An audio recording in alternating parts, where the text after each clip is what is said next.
में सेना प्रमुख एमएम नरवणे का लद्दाख दौरा है। आज दूसरा दिन है। कल लेह में थे, आज लद्दाख जाएंगे। सेना की तैयारियों का वो जायजा ले रहे हैं और सैनिकों से कल उन्होंने मुलाकात भी की। जो सैनिक चीनी सैनिकों के सामने खड़े रहे, डटे रहे, उनसे भी मुलाकात की और सेना का मनोबल बढ़ाया सेना प्रमुख ने। तो जनरल मनोज मुकुंद नरवणे का लद्दाख दौरे का आज दूसरा दिन है। कल घायल सैनिकों से मुलाकात की थी। सेना की जो तैयारियां हैं लाइन ऑफ एक्चुअल कंट्रोल पर, उसका जायजा वो खुद लेने के लिए लेह पहुंचे हैं। 2 दिवसीय उनका दौरा कल भी थे और आज फिर है। कल घायल सैनिकों से उन्होंने मुलाकात की थी, उनका हालचाल जाना था और आज फिर वो लेह में है। हमारी सहयोगी श्वेता त्रिपाठी हमारे साथ लेह से ही जुड़ी हुई हैं। श्वेता, लगातार लेह से आपको ग्राउंड जीरो से हर तस्वीर दिखा रही है, हर अपडेट वहां से सबसे पहले दर्शकों तक पहुंचा रही हैं। श्वेता, तो आज सेना प्रमुख का जो दौरा है लेह का, उसका दूसरा दिन है। कितना महत्वपूर्ण आज का दिन है? आज क्या कार्यक्रम है उनके? आज कौन सी बैठकें हैं?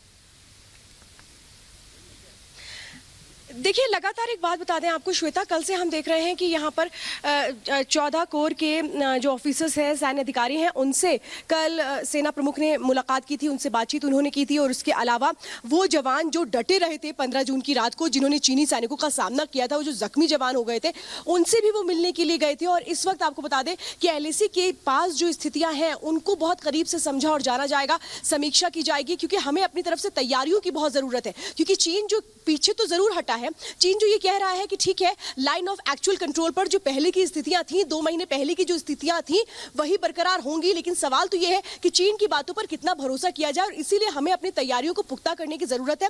हमने देखा है कि किस तरह से LAC के पास हमारे भी फोर्सेस का डिप्लॉयमेंट है, और वहां की जो तैयारियां हैं कि अगर कोई ऐसी चीजें हैं जिसको अभी भी करना बाकी रह गया है, वो जो चीजें हैं वो जरूर देखी जाएंगी। लेकिन श्वेता, इस बीच सेना प्रमुख का LAC के पास दौरा करना ही सैनिकों के मनोबल को भी बढ़ाने वाला है। क्योंकि देखिए, इस वक्त जिस तरीके के हालात बने हुए हैं, उस बीच लगातार जो सेना है वो डटी हुई है। सेना प्रमुख वहां पर पहुंचेंगे, सेना प्रमुख वहां पर बातचीत उनसे करेंगे, उनको तमाम बातें बताने की कोशिश की जाएगी कि क्या किस तरीके से हम प्लान कर रहे हैं। क्योंकि सेना को खुली छूट मिल चुकी है, कि सेना को फ्री हैंड दिया जा चुका है। यानी कि अब ये तय किया जाएगा कि सेना क्या कुछ एक्सपेक्ट करती है, जो बातचीत हो रही है उससे वो क्या एक्सपेक्ट करती है। क्योंकि आज एक वर्चुअल मीटिंग होगी चीन के साथ कि आगे क्या कि जो भी प्लानिंग की गई है, जो इसके पहले हमने देखा था कि बॉर्डर पर्सनल मीटिंग जो हुई थी, उसके बाद जो चीजें तय हुई थी, उसके मुताबिक जो चीन है उसने जरूर कदम अपने पीछे हटाए। लेकिन लौटेंगे आपके पास, और इस दौरान एक रिपोर्ट, आपकी ही रिपोर्ट हम दिखाते हैं दर्शकों को कि किस तरीके की सिचुएशन है वहां ग्राउंड पर इस वक्त लेह लद्दाख में। तो लगातार लद्दाख से सटीक जानकारी हम आपको दे रहे हैं।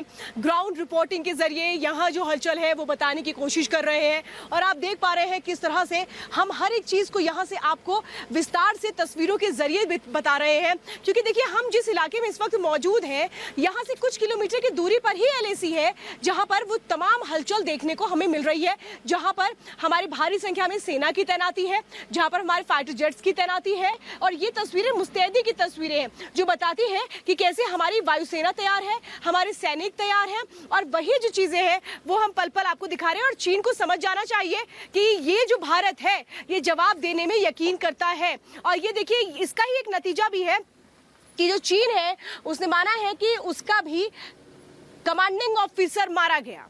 क्योंकि जब हम निष्कर्ष पर पहुंचेंगे तभी शायद एक तरह से चीन को समझ में आएगा। चीन वो देश है जो विस्तारवादी नीति अपनाता है, चीन वो देश है जो कब्जे की नीति अपनाता है, चीन वो देश है जो अपने दूसरे देशों की जमीन हड़प करके उसमें आगे बढ़ने की कोशिश करता है। लेकिन चीन को ये समझ जाना चाहिए कि इस बार उसकी जो ये विस्तारवादी नीति है ना, ये भारत के साथ तो नहीं चलेगी। भारत ने भी साफ कर दिया है कि हमारी 1 इंच जमीन भी चीन नहीं ले सकता है।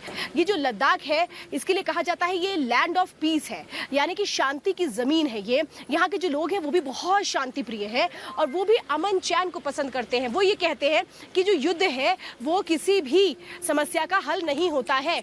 वो ये कहते हैं कि जो युद्ध है वो नहीं होना चाहिए। वो ये कहते हैं कि जो समस्या का समाधान है वो बातचीत से होना चाहिए, जैसा भारत लगातार कर रहा है। और हमने कल देखा कि जो भारत की तैयारी है उसके बाद शायद चीन जो है वो डरा हुआ है, और इसीलिए देखिए, जो बातचीत का जो कल प्रस्ताव रखा था वो चीन नहीं रखा था। मोल्दो में जो बातचीत हुई थी, जो बॉर्डर पर्सनल मीटिंग हुई थी, उसके जो प्रस्ताव रखे गए थे वो चीन की ओर से रखे गए थे। लेकिन भारत ने भी वहां पर साफ तौर पे कह दिया था कि हम अपनी जमीन से 1 इंच भी पीछे नहीं हटेंगे।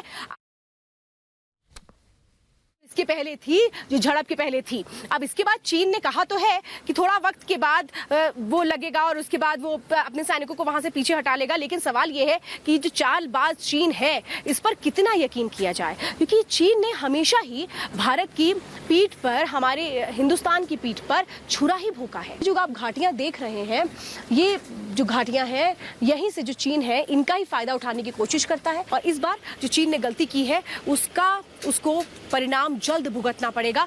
ये लगातार यहाँ से एक बड़ा मैसेज देखने को हमें मिल रहा है, और इसीलिए हम बता रहे हैं जो ये लद्दाख है ना, इसकी एक इंच जमीन भी चीन को नहीं मिलेगी। ये लगातार भारत की सरकार ने संदेश दिया है। प्रधानमंत्री नरेंद्र मोदी ये कह चुके हैं कि शहीदों की जो शहादत है उसको हम कभी नहीं भूल पाएंगे, और चीन याद रखे 1 इंच जमीन भी उसको नहीं मिलेगी। और एक बड़ी खबर आपको बता दें, आज फिर चीन से बातचीत होनी है। वर्चुअल मीटिंग के जरिए ये वार्ता होगी। डीजी और जॉइंट सेक्रेटरी स्तर की ये मीटिंग होने वाली। दरअसल कोशिश यही है कि बातचीत के जरिए विवाद को सुलझाया जा सके, लाइन ऑफ एक्चुअल कंट्रोल पर जो तनाव है उसे बातचीत के जरिए कम किया जा सके, इसीलिए हर स्तर पर बातचीत हो रही है। कमांडर स्तर की बैठक भी हुई थी, 11 घंटे बैठक चली थी एक दिन पहले, और उसके बाद आज फिर डीजी और जॉइंट सेक्रेटरी स्तर की ये मीटिंग है, वर्चुअल मीटिंग है। WMCC मीटिंग में विवाद पर बातचीत होनी है। तो आज फिर से बातचीत होनी है और लगातार ये बैठकें और ये बातचीत चल रही है। जिस तरीके से चीन के सामने भारत ने एक शर्त रखी है कि चीन को वापस मई के पहले की स्थिति पर जाना होगा, यानी कि जो LAC है उसके पर जो सिचुएशन पहले थी मई के पहले, वो स्थिति फिर से बनानी होगी, तभी स्थितियां फिर से नॉर्मल होने की तरफ बढ़ेंगी। और ये शर्त भारत की तरफ से चीन के सामने रखी गई है। इस बीच बातचीत का भी दौर चल रहा है। LAC पर तनातनी के बीच आज भारत और चीन के बीच WMCC वर्चुअल मीट होगी। ये डीजी जॉइंट सेक्रेटरी स्तर की बैठक होगी, जिसमें भारत और चीन के बीच जारी विवाद को खत्म करने को लेकर विस्तार से बात होगी। इससे पहले सोमवार को दोनों देशों के शीर्ष सैन्य कमांडरों के बीच बैठक हुई थी, जिसमें पूर्वी लद्दाख में टकराव वाली जगह से दोनों देशों की सेनाओं के पीछे हटने पर सहमति बनी थी। आधिकारिक सूत्रों के मुताबिक ये बातचीत सौहार्दपूर्ण, सकारात्मक और रचनात्मक माहौल में हुई, और ये निर्णय लिया गया कि दोनों पक्ष पूर्वी लद्दाख में टकराव वाले सभी स्थानों से हटने के तौर तरीकों पर अमल करेंगे।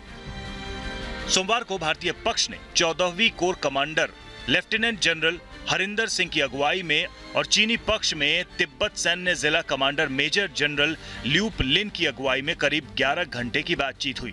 आपको बता दें कि 15 जून को गलवान घाटी हिंसक झड़प और भारतीय जवानों की शहादत के बाद सीमा पर तनाव बढ़ गया था।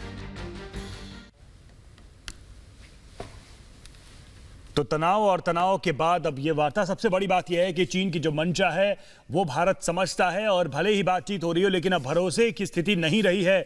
सीमा पर LAC पर भारतीय सेना की जबरदस्त तैनाती है, और ये साफ दिखा रही है कि बातचीत भले ही चल रही है लेकिन चीन का जो इंटेंशन है वो अब क्लियर हो चुका है। चीन ने जिस तरीके से अवैध तरीके से भारतीय जमीन को हड़पने की कोशिश की थी, सेना ने उसका मुंहतोड़ जवाब दिया था, लेकिन अभी भी बातचीत चल रही है। अभिषेक कपूर हमारे साथ इस वक्त हमारे एग्जीक्यूटिव एडिटर जुड़े हैं। अभिषेक, बातचीत चल रही है और आज भी बातचीत होगी, लेकिन इस बातचीत के नतीजे कहां जाते दिखाई दे रहे हैं? क्योंकि चीन पर विश्वास तो नहीं किया जा सकता। हर बातचीत के बाद चीन ने धोखा दिया है, और 15 तारीख को भी वही हुआ था। बिल्कुल, देखिए जो 15 तारीख को हुआ वो बिल्कुल जो जून 6 को कमांडर्स की अंडरस्टैंडिंग हुई थी उसका उल्लंघन था।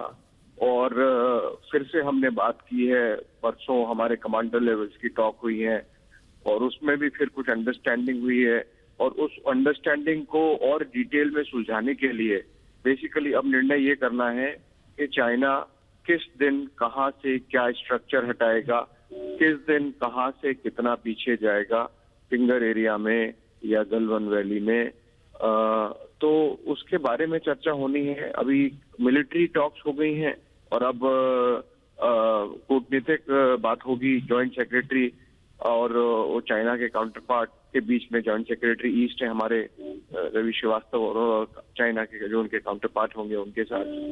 तो अब हमने ऐसा समझा है कि जो चाइना कहेगा पहले उसको ग्राउंड पे देखेंगे फिर स्वीकारेंगे। पहले हमने जो अंडरस्टैंडिंग हुई थी उसको स्वीकार कर लिया था, मान लिया था कि ठीक है ये कह रहे हैं तो करेंगे, और वैसा तो लग नहीं रहा। उन्होंने पिछले 2 महीने में 1993 से लेके 2013 तक के 2015 तक के जितने भी समझौते हुए थे सबको तोड़ा मरोड़ा है और उनकी आत्मा खत्म कर दी है, जिसके कारण हमारे, आपने देखा होगा, रक्षा मंत्रालय ने भी अब आदेश दे दिया है फौज को कि आपको खुली छूट है, आप जो करना चाहें करें जमीन की परिस्थिति के हिसाब से। तो मेरे ख्याल से उस लिहाज से आप देखें तो आज की जो वार्ता है जॉइंट सेक्रेटरी लेवल की वो महत्वपूर्ण है, जिसमें चाइना के मन को थोड़ा और टटोला जाएगा चीन के कि भाई आपने जो कमांडर लेवल में अंडरस्टैंडिंग दी है उसको आप जमीन पर इम्प्लीमेंट करेंगे या नहीं। जी, शुक्रिया आपका अभिषेक इस तमाम बातचीत के लिए।